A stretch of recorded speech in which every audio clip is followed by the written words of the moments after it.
The following announcement has been paid for by Wild Games Productions. Roll them bones!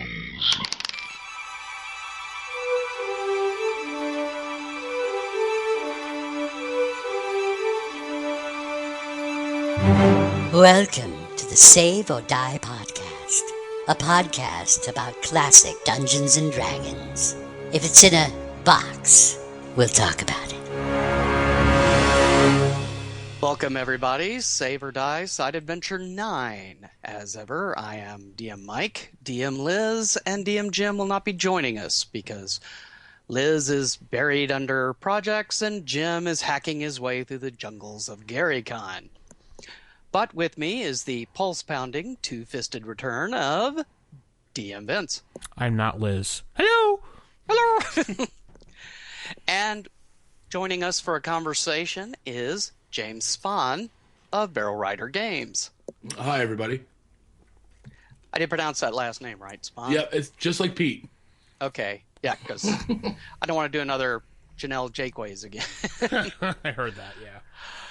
All right, well, we're here to talk to you about Barrel Rider Games and some of your products. Particularly, you've been doing a lot of white box stuff for Swords and Wizardry. Yeah, a little bit. Yeah, you know, about 50,000 words worth in about 6 weeks. But That's not bad at all. No, I was pleased with that word award, but I don't know what happened. Part of me blames Eric Tenkar.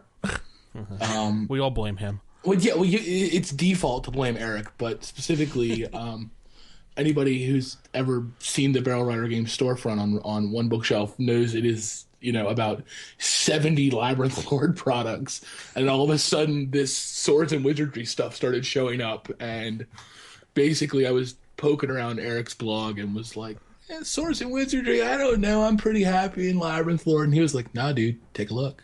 And I was like, this is kind of awesome. And then I looked at White Box, and I was like, this is even more awesome. And then the rest just is infamy. Yeah, I tend to like white box myself, even though my other hosts are completely wrong when they talk about the quality of a single saving throw category. Okay. Then you and I are on the same page because single save is where it's at. Oh, you do like single save? I love single save. Okay, yeah, so does Liz and Jim. I don't. Really? Yeah, I love single save. Oh, it's so simple. It's so easy. I like work three myself. That in there, Vince? The ba? Yeah, I got the ba in there. I got it. 3 saves for me is what I like. I don't. More than that is meh. So. Maybe I'm just spoiled with Castles and Crusades, but I like attribute-based. Well, Castles and Crusades, their save system is good because it's very intuitive. I certainly don't have a problem with it, but I love single save. It's this unless you have a modifier, so you always can just look back to one number and go. Yeah, and you can put in attribute modifiers as needed to get the various things. Absolutely. Okay. Well, I assume that looking at Eric Tinker's blog was what drove you to create Barrel Rider Games? No, my wife made me create Barrel Rider Games a couple years ago. Wow, that sounds familiar. No, my wife, who is also a gamer, though not quite as avid as I am, she basically looked at me one day and said, honey, we can't afford to keep buying gaming books the way you want. If you want to be able to buy the gaming books you want, you need to make more money. So I thought I would use an addiction to feed an addiction. And at the time, right around when I started Barrel Rider, a role-playing game had come out called The One Ring. And I'm a huge Tolkien fanatic. And this was the most beautiful, wonderful expression of Middle-earth I'd ever seen grace a tabletop. I was in love with this game from page one. And when I picked it up, I went, I will write for this game one day. And Barrel Rider Games was kind of a backdoor resume. Okay. So that if the opportunity ever came up, then I could say, here's products I've published, and they might not immediately blow me off. And so that was the impetus for Barrel Rider Games. It was just meant to be able to afford to buy the occasional gaming book, and now it is a secondary source of income necessary for paying the bills. So Well, and there's some importance to that as far as you say having a list of publications, because one of the things I learned in graduate school is that if you're trying to get something published, it's a chicken or the egg. Yeah. And if you can show that somebody published your stuff, no matter when or where, that helps you a lot when trying to get your manuscripts sold to a publisher. Well, and even self-publishing, like through One Bookshelf, it shows initiative and a willingness to learn. Like, I know nothing about formatting. I didn't know anything when I opened up my Open Office document to write the first supplement I wrote for Barrel Writer, but I had to learn if I wanted to do it. I just wish I could go back and have me now talk to me then and go, dude, don't do that. Don't. No, you're making mistakes there. Stop it. But yeah, it's a total learning experience, and it's worth it. It affects every aspect of my gaming and improves, I like to think, almost every aspect of my gaming. And being able to prove you can finish a project, too, is important in writing and in art, because I know lots of people who are really creative and come up with really great ideas, but they either never put it down on paper or they start it and then just kind of fizzle out. And and there are times when you're just like, I don't want to do this, but that's what it's really about when you're a professional. The difference, I've always said, the difference between a professional and an amateur is being able to work on a deadline. Period. End of story. Whether you want to or not, it doesn't matter. You said you were going to get it done by this date. Get it done by this date. Because would you go to work, your day job, and be like, I don't feel like doing this, but I still expect you to pay me? 90% of life really is showing up. Ween up. Yep. So no, Eric is not to blame for Barrel Rider games.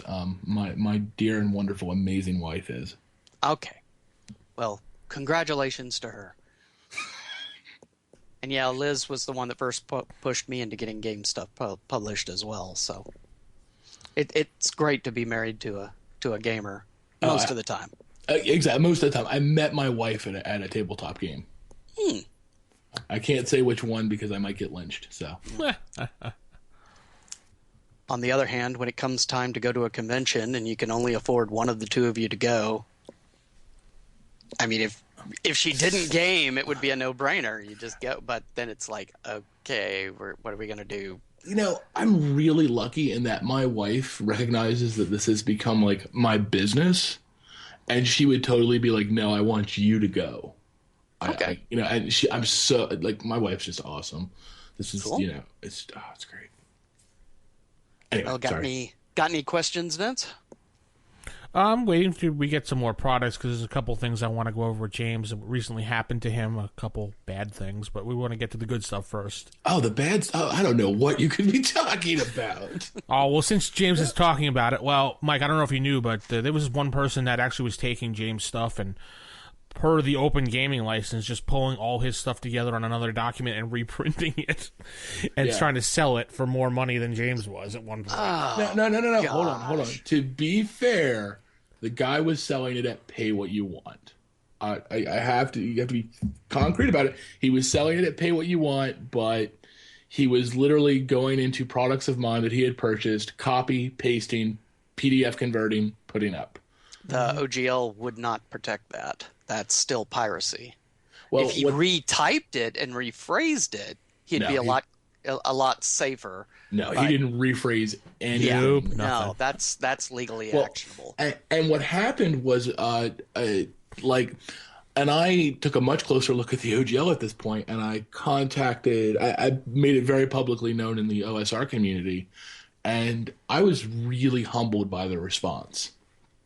Like, the vast majority were like, this isn't cool, and they basically went on this person's digital storefront and were like, left reviews saying, this is a copy paste of this product for products that I had released, and the publisher had done it for other OSR publishers as well. I wasn't the only one. And then I contacted One Bookshelf, and they were phenomenal. Cool. They shut the guy down like within a day and maintained strong contact with me and told me that he was being ordered to take it down and that then he would be permitted to reopen his storefront, but they kept me in the loop the whole time. So, I mean, it was frustrating, don't get me wrong, but looking at a negative experience, it processed out as positively as I could have expected. Yeah, it did actually for you. I wonder, is his store back up now, or? Yes, the store is back up. Because I did notice, I looked through his other products, and he did have a pretty big list of other products for other games. So it kind of made me wonder if he took some of that stuff from other people as well for other games. He had done that, and reviewers had remarked on that. A lot of his stuff was just copy-pasted straight out of Labyrinth Lord. Oh, wow. I mean, it was just like, really, man? Come on. It was, to me, it's personal. I was not happy about it, but also, dude, you're making the OSR look bad. Yeah. Stop it. So Yeah, I was that's pretty crap. livid. Yeah, that's pretty much it. It was crap. But it was resolved quickly and as positively as I could have expected. And I thank the OSR community and One Bookshelf for just being awesome. They were so great. So, but yeah, that was the bad stuff. Well, yeah, Matt Finch definitely jumped all over the OGL and broke it down for everybody in those couple posts so we could figure out how to make sure your stuff was safe for the future. So, well, and I went. It's funny. I went back and checked the verbiage on almost every other product I had, especially my white box stuff, because it was, it's been popular, and I just didn't want to see that happen again. yeah.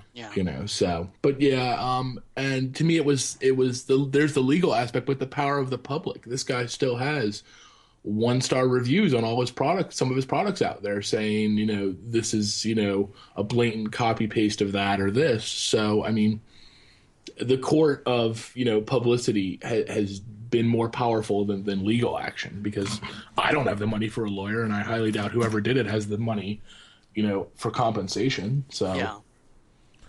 No, I'm pretty sure he is going to be hiding for a while before he produces any products, and then maybe shutting that store down and starting another one is the only way to get rid of that negativity for now. Well, you know what, man? I hope he learns something from it, and I really hope it makes him a better publisher. That you can't just be hackneyed, and if you love something and you want to do it, you're going to put it out there, and you're going to put it out there right. Because Lord knows I make so many mistakes in my products, it's not even funny. Well, hey, typos are all part of the process. Yeah, exactly. Typos, formatting errors. You save it one way and it moves an image the wrong way, and you're like, and you don't notice it because you're doing it at 2 a.m. because you want to get it out there. Mm-hmm. Well, also text, especially, when you've written it, you reach a threshold point that your eyes just glaze over errors because you've read it so many times. And you're reading it how you think it reads, not what it really says. Yeah, and you know what it meant because, well, you wrote it, but just somebody coming at it cold may not. Well, and I've gotten on my White Box Companion, I got an email. Somebody was kind enough to send me an email saying, I love this product. This verbiage is confusing. And I went back and edited the verbiage. It's just a PDF. It takes 10 minutes. Boom, boom, update, send the email out to anybody who's bought it, because, these people are putting money up for my scribblings, so they deserve the best that I can deliver. Again, the ease and beauty of PDF publishing. Oh, it's beautiful. It's so great. So, what are your more recent products that you've put out on your store? I've done a white box line of stuff, which started, it was just going to be one. I noticed there was no white box books out there, and I was like, there must not be much of a market for it. Let me do something and see how it does, and this is what I would do with, certain things in a white box. So I did a little 15-page digest formatted PDF that takes a couple of the classes that have appeared in later editions and pares them down to the white box style. And it sold like crazy. I didn't sell millions of copies or anything, but compared to my other stuff, it sold really, really well. And I was like, wow, there's a lot more love for this game than I thought. So I went back and I did a book of, 15-page book with 100 magic items in it, and a 15-page book with 25 monsters in it. And people really loved it. And by the third one, I started getting emails asking if there was going to be a compilation.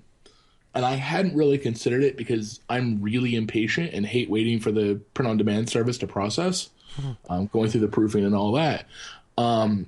So I kind of hemmed and hawed about it, and then I did 3 adventures for White Box. And when I started out trying to do these adventures, I don't want to use the term tropey, but that's almost what I was trying to do. I wanted to make them feel very classic.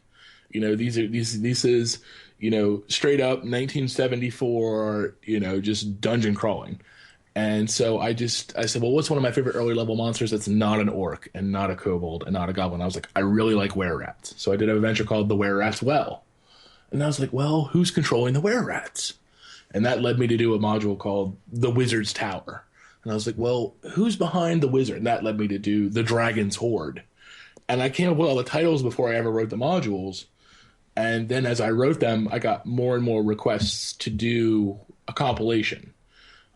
So I went ahead and combined them all, cleaned it up, reformatted it, and then for the companion, the treasury, and the bestiary, I added a little bit of new content so that people who had already bought the previous products didn't feel like they were rebuying the exact same product.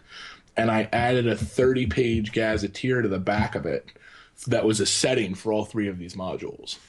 And I released it as the White Box Omnibus, and that has done phenomenally well for me. And it sat at number 1 for quite a bit on RPG Now, which, I mean, not to toot my own horn, but I'm really, really, really happy about that. Oh, please, toot your own horn. That's part of the reason you're here. If I can toot, at one point I had number 1, number 2, and number 3 all at the same time, and that was kind of cool. Yeah, you Sweet. did for an entire weekend, 1, 2, 3, and 4 at one point. Yeah, that was pretty cool. I was like, yay, validation. Yeah. Yeah, I've noticed most swords and wizardry stuff that's been out there in the past have either been for the full rules or the new complete rules. It's White Box never really got much attention, which I always thought was a shame because I like rules light systems. Well, that was exactly. I was like, you know, and the problem when I was writing for White Box is it's rules light. So when you add additional rules, how long before it becomes not rules light anymore? So it became really kind of a balancing act, particularly when writing the classes, of keeping that simplistic White Box feel, that ease of play, but still being able to make a comparatively complex concept like a bard or a ranger work. It was I had to do a lot of mulling about in my head, and in the end, when it comes to my I'm most proud of the classes that I did for the omnibus. The classes, and I think the Wizard's Tower is probably of the 3 my favorite adventure. Okay, cool. Vince, do you have any questions regarding Wizard's Tower? Yeah, when you were sitting down writing the Wizard's Tower, which is I'm looking at here right now, and while Mike was chatting here with you, you said it's a compilation? Or wait, is it... Well, the Wizard's Tower is part of the omnibus, but it's Right. also sold independently. Right, okay. But it's the 3rd. If you were running the 3 modules together, which they can be, or they can be run independently, it would be the 2nd in the trilogy. So, the Wizard's Tower, just bring me through your thought process on how you designed this module up for aspiring designers out there. I mean, I'm sure everybody's written their own module, but they don't know how to actually publish their own module. How did you sit down and put it on paper, translate it over to obviously PDF for RPG Now through OpenOffice? You said you used briefly in the past, but how did you figure out how to put it together is what I'm looking at. The hardest part for me when I'm writing a module is finding a map. And I'm lucky enough to have found really good cartographers who are amazing. Both Matt Jackson and Dyson Logos both did maps for the 3 adventures, and I have to have like a concrete idea of how the adventure is going to flow, and for me that starts with the concept, i.e. the Wizard's Tower. Okay, that kind of tells you what the mod's going to be about, and then the location, because in my mind, a dungeon crawl is really just a flow chart that, you know, happens to have a little more dimension to it. It lets the GM know in what directions the adventure is going to progress in a general sense, and making that progression exciting. So, like with the Wizard's Tower, it was about the characters exploring a Wizard's Tower, and every time I came to a question where what would I do in this room, I thought, what would a wizard powerful enough to have built a magic tower out in the middle of these terrible woods do? And I did that. And a lot of times, I'm not very nice. Some of the stuff in there is pretty brutal, but I always try to make it not unfair.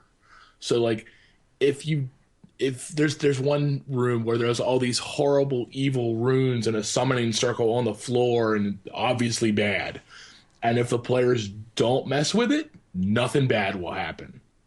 And if they do, well, you kind of brought it on yourself. Well, yeah, and that's part of old school paradigm, is knowing when to fight and when to run. So, my first module that I published had a pretty tough bone golem, essentially, in this end room.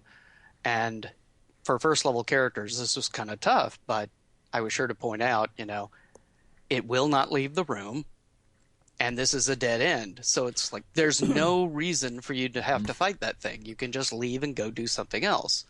And so the playtest groups got TPK'd on the thing. Nah. And I'm like, well, why were you doing that? Well, because we wanted to see what was in the room. Yeah. I have almost the exact same thing with a stone golem, which in White Box I think is a 16 or 12 hit die monster. And the module is for like 4th to 7th level characters. That thing would mop the floor with them, but only if they go in the room and screw with it. It's literally the only thing in the room, and there's all these warding runes around it. Yeah. So like, players. It should be obvious, don't mess with this. Yeah, but players, they always want to know why this is that and this is there, so... But then they complain to you that you TPK'd us. You suck as a DM. Well, I'm looking at the Wizard's Tower now, and I found the room you were talking about, James. Do you mind if I read the flavor text there? Or? No, go right ahead. So the summoning chamber, 3 rounded alcoves arise from the floor to the ceiling in this chamber and are covered by a spidery crimson runes that emanate enormous power. The runes crackle and pop with infernal power. Right there should tell you get out of the room, but radiant this is heat. Bad. Yeah, and radiant heat seems to emanate from the sigils on the sigils. After a moment of looking at these wicked writings he puts in the description, that should tell you right there. These images of fire and torture linger in your mind. Run. Yeah, that, and then spoilers, if the players mess with the circle, there's a 50-50 chance it either summons a pit fiend type demon or teleports them to the abyss. Yay! Okay, so what do? My character turns out the light and walks backward into the room. Exactly. And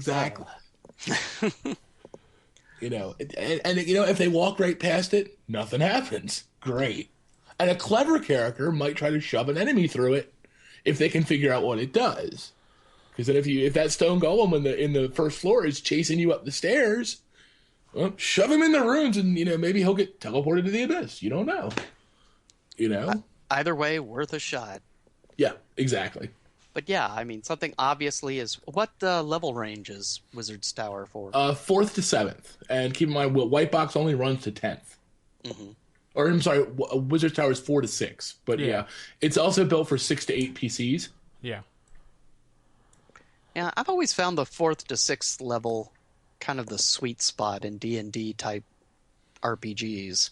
I'm pretty much the same way. About 3 to 7 for me is when it's really fun because you're capable, but you don't waffle over everything. Mm. You're not a one-hit wonder, but yeah, you're not just dominating the whole place. Yeah. Alrighty. Well, I blanked. Can I bring up one thing about the Wizard's Tower that I liked doing as a writer? Sure. By all means. When I wrote it, I was writing my ideas down so fast, and I filled the whole tower up so quickly that I didn't have the wizard anywhere. And I was like, that's going to be a problem. Or is it? Exactly. And then I said, well, no. Some wizard in his tower and a group of strangers come kick in his door and start wrecking his house? That's not cool. And one of my favorite, if not my favorite, it's my favorite OSR module of all time is Castle Ravenloft. Love that adventure. Yeah, it's a good one. So I took a cue from that, and every 3 hours the DM rolls on a chart, and that's where the wizard is because he's moving around the tower. Which is obvious. No, I'm going to sit in this room for 6 hours and wait for some PCs to show up. No. Exactly. So I enjoyed doing that. And I also tried to paint the antagonist as sympathetic. He's, the modules are interconnected and ascending in threat level. This wizard is connected to the dragon in the next module, but he's not happy about it. And he's not necessarily inherently evil. He's just kind of bound into this bad situation. Yeah, I've often liked taking off what you said about the location of the wizard. I've often enjoyed modules whose wandering monster tables are filled out from more or less the encounters in the various rooms. It's like, okay, the troll from room 3 you might run into because he's wandering down the hall to go hunting in the cavern. That sort of thing I've always found really cool, rather than just appearing and disappearing wandering monsters. It bothers me that dungeons are often painted as very static. They are moving, they do change, and it's a living environment with creatures living in it, usually intelligent in most games. So things are going to change. They're going to react. I think in all 3 of the mods at some point I have an NPC who, if he gets a chance, will run away into another room and tell the other NPCs, guys, these group of dudes with swords and spells and stuff just showed up and tried to bushwhack our house. We have a problem. Yeah, exactly. And that's the way it should be. And DMs sometimes forget that, and players often don't take it into account. Mm-hmm. Instead, you end up with, as Tim Kask put it, killing the zoo. Yeah, each room is a cage, basically, to go. It's like, okay, this display, you can go in there and murder this creature. Exactly. It shouldn't be that. It really shouldn't, because that lends itself so well to the murder hobo trope and idea. We're going to go in here and murder stuff and get money. No, not so much. Drunken, homicidal kleptomaniacs with a treasure map. Exactly. Well, of your various products you've got for sale right now, does any of them strike you as the most fun you had writing it? Oh, that's tough. Yeah, I know, it's like choosing among your children. Yeah. I wrote a product about a year and a half ago that was just one of my little $1 Labyrinth Lord classes, and I am, obsessed with halflings. Halflings, hobbits, they're my favorite race in all of fantasy. Barrel Rider games. No, Barrel Rider is a rodeo term. Oh, okay. I was thinking of when Bilbo called himself Barrel Rider. Oh, and some may make that connection. That's the connection I made, definitely, yeah. Yeah, that was my first thought. So Barrel Rider games. Yeah, and the best, well, not the best, but the most fun product I probably had writing was, there's a part in the very first product I ever did called Halflings Tales from the Fireside, where I got to go into, and I did a whole section on when halflings reach name level, instead of just becoming a sheriff, they can become a tobacco farmer and grow magical tobacco that does stuff like charm person or levitate. So they stand on a cloud of tobacco and it rises and that kind of stuff. Or they can make a wizard's pipe that, when wizards are memorizing their spells while enjoying their pipe, they can memorize one extra spell of a certain level because they're, relaxed and calm and that kind of stuff. And that to me was a lot of fun. And a class I did about... Although as a side effect, they eat more rations than they should because they have the munchies. No. Wrong pipe. Wrong pipe. Oh, okay. Sorry about that. I had fun doing that, and I did a class about a year and a half ago, another one of $1 classes called The Burglar. I'm a huge Tolkien fan, and Bilbo's character in The Hobbit is one of my favorites, and I wanted to reflect aspects of that in a simplified version, and it took me about 6 months of just getting it in my head of how I would make it work and keep it within the confines of Labyrinth Lord to get it on paper. And when I finally did, I was like, that's really cool. I want to play that so bad.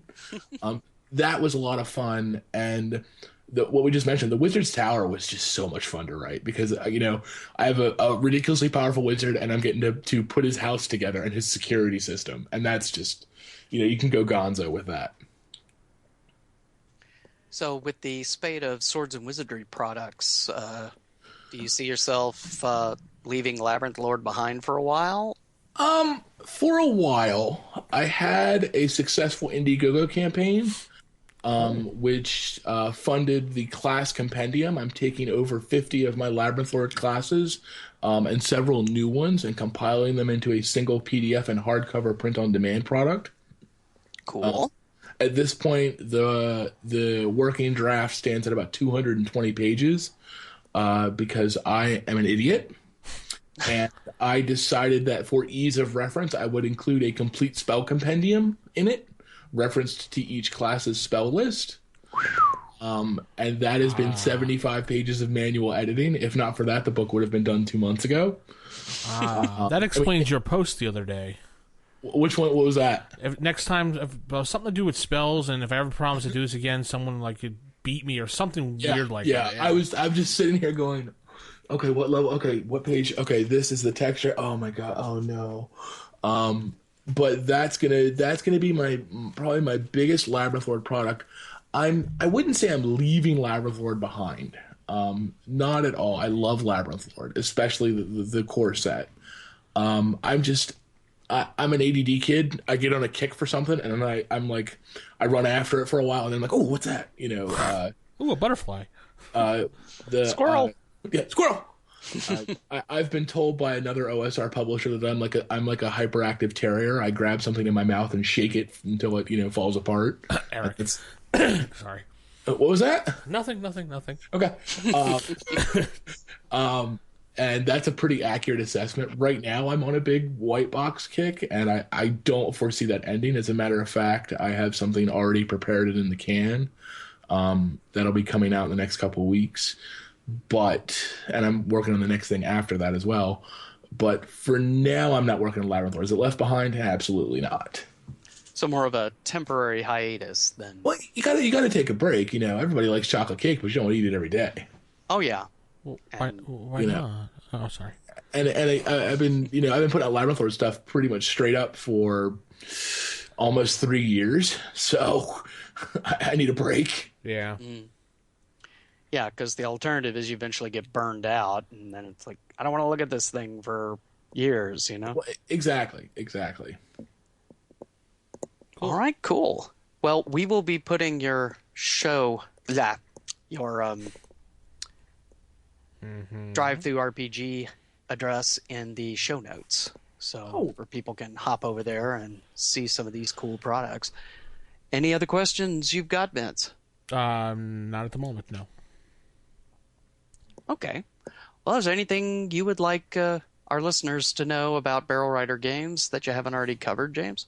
The big thing I want the listeners and everybody in the OSR community to know is that I'm really, really thankful. I said this before we started.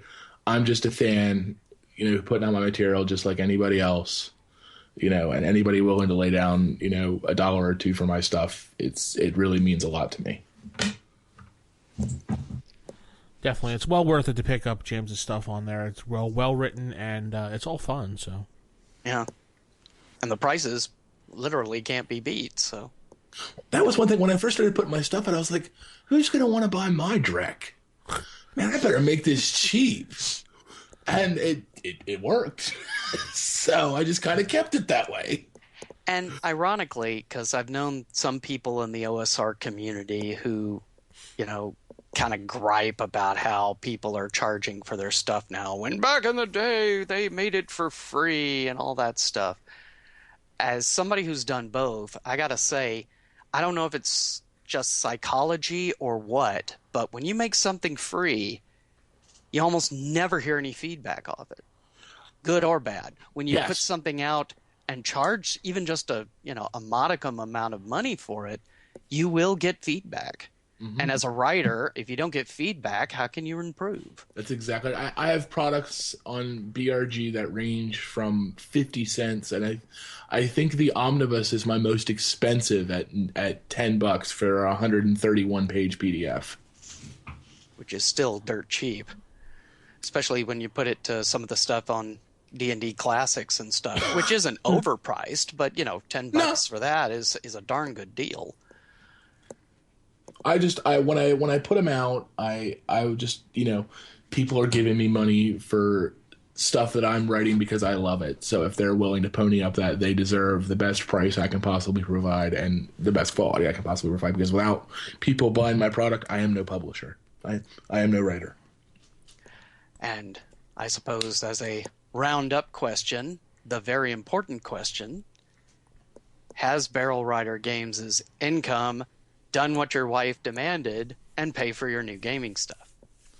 Yes, sometimes to her chagrin. Well, that just she'll be like, "You got to stop this." No, this is too much. So, she's like, "You go to the post office at least 2 or 3 times a month now. What are you doing?" And you can smile and say, "It was your idea, honey." Mm-hmm. That's exactly right. Well, see, now she's moved on to, we only have one big bookshelf. If it gets more than one big bookshelf, you have to pare it down to only fit on, one big wall bookcase. And I'm like, oh, so that's your trick now. Yeah, I've got a bookshelf in my study that's got out of four shelves, 3 of them are gaming stuff. And then my closet is packed full of gaming stuff on built-in shelving and everything. And Liz and I were joking at one point, you know what we need to do in here? I need to get rid of all these clothes because they really just get in the way of my games. Darn clothes. And already, I think maybe it's only a quarter of the walk-in, closet is closed to begin with. But now it's like, yeah, I got to get rid of these clothes. We have a spare bedroom in our home, and that is the library, and it's ridiculous. It's like so many books, and my wife's like, "Well, you're never gonna play it." And I'm like, even if I don't play it, I have it, and I could play it. I don't know what the future holds. And it's good for reference for jarring imagination too, even if you never play the game. Oh yeah, I've got some books that I know I'll never play that are just chock full of great, or just fun to read. Mm-hmm. They're just entertainment, and my wife, to her credit, before I continue picking on her, she does recognize that I've got a way more OSR books than I'll ever use, but she does recognize that that's my wheelhouse, and that's a professional point for me. So she really doesn't jump on me too bad for buying particularly OSR books or games that she likes, because she still games on occasion. But well, since it's in the spare bedroom, you can rationalize it by saying you're providing lots of reading material for your guests. See, that's a really good idea. I hadn't thought of that. Yeah, you're thinking of them. That's what this. That's good. Alrighty, well, I guess barring any other questions, thank you very much for showing up and talking with us this afternoon. And, It's an honor. I said it before the broadcast again. Save or Die is what caused me to give the OSR community a second look, and you guys are partially responsible for all the infamy that has occurred since. So it's a real, genuine honor to be here. Spread the blame around. Yeah. Well, we appreciate it, and we appreciate our listeners for tuning in to Side Adventure 9. Good night, everybody. Bye. Good night. We are.